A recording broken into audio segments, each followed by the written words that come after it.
Welcome everyone, today we'll have a Dota Underlord guide on picking different Underlords. As you have known, on level 10 you'll be looking at 4 different Underlords to pick from, and each of them has 2 aspects or 2 specialization. There can be an offensive one and a defensive or supportive one. So we start with Anessix. She is by far one of the strongest Underlord in most of the matchups because of Thor. Thor is the damage support Anessix, and this particular Anessix would do a lot of damage because she gives everyone increased damage by up to 35%, and she will reduce the enemy's armor for 6 seconds by 10.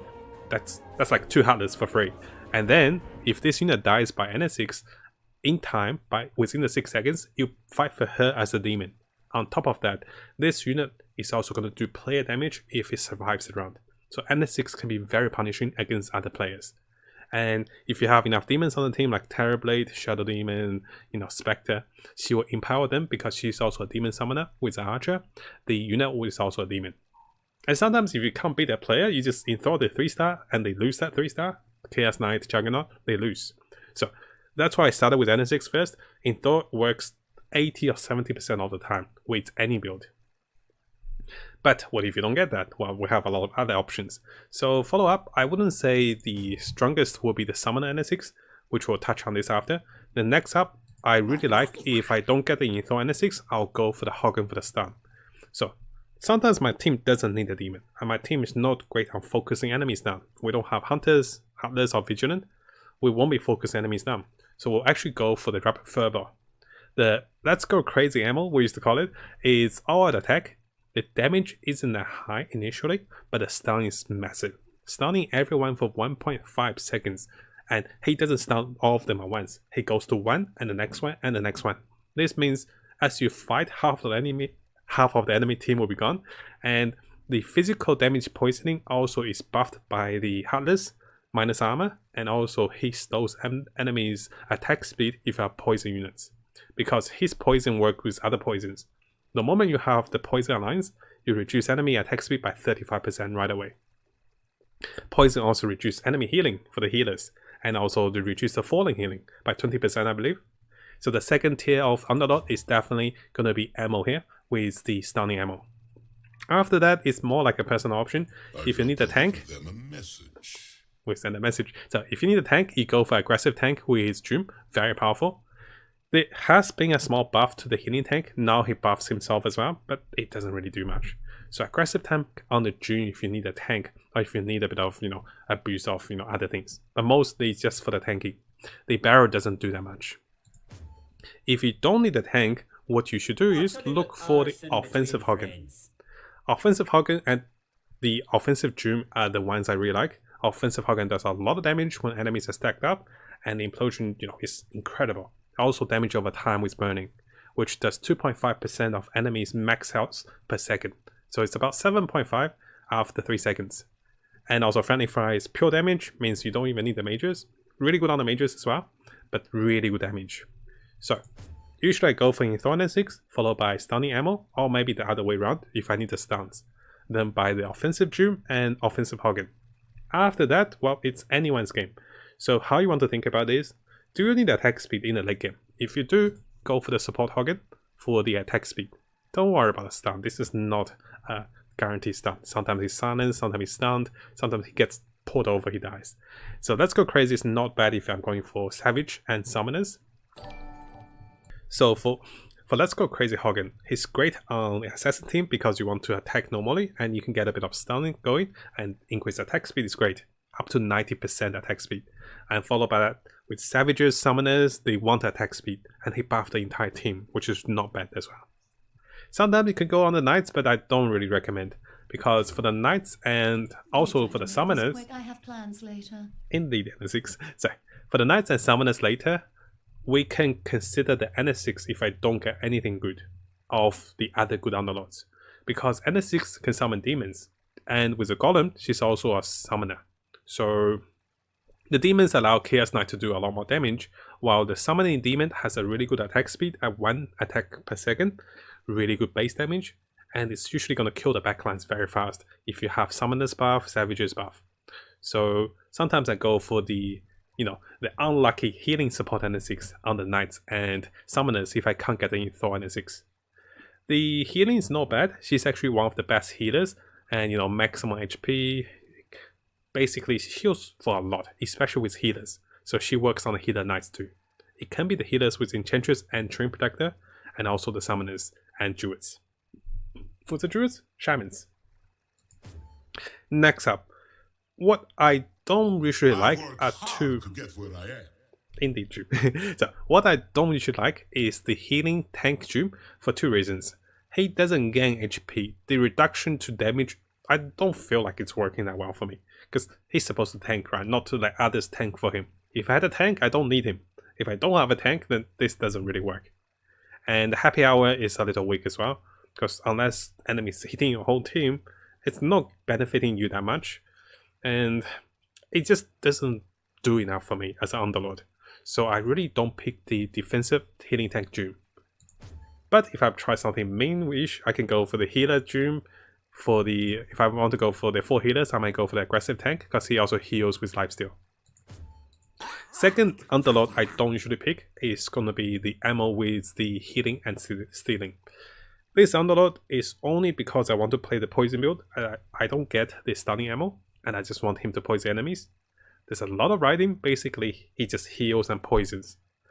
He is really good in the early games because, you know, round 10, round 15, round 20, you steal 1 item, it's massive because enemy only have 1 or 2 items. Late game, because he steals the lowest tier item, they don't really care if you steal Chainmail or Void Storm, because that doesn't really do much. And that's all he does.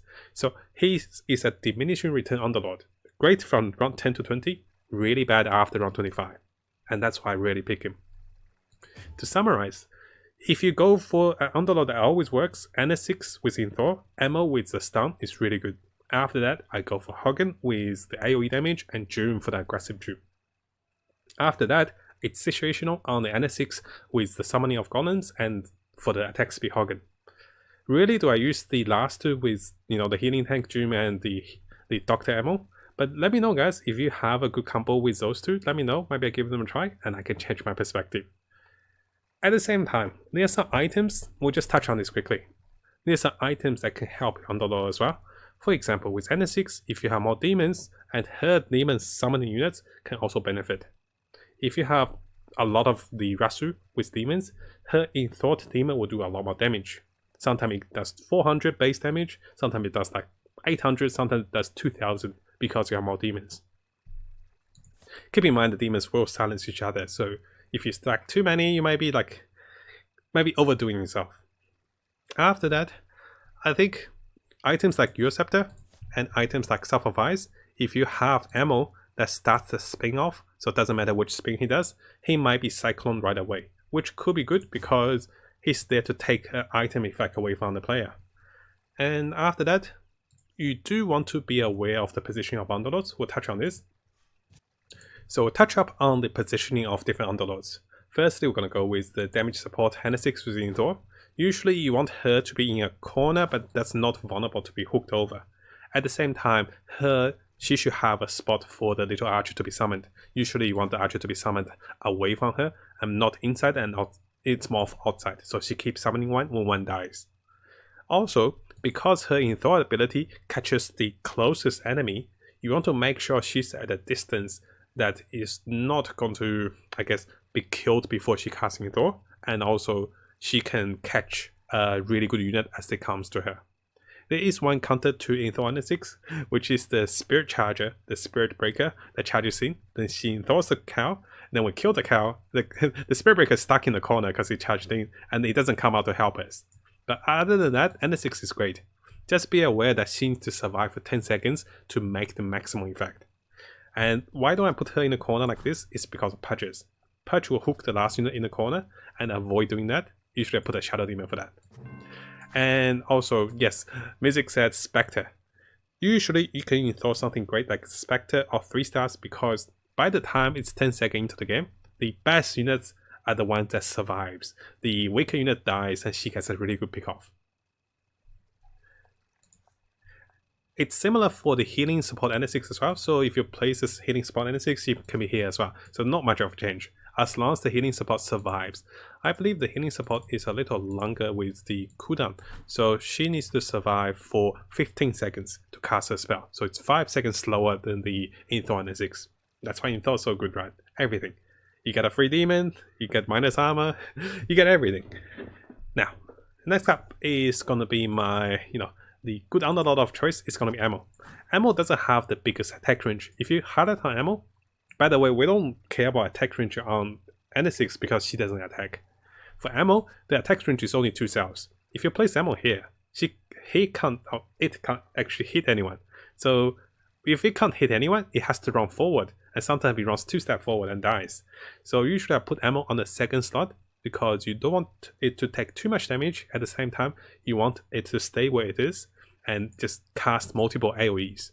The Death Spin and also the other Ammo cast a really good AoE. So even the Stealing Ammo, we get AoE healing and we get AoE poisoning.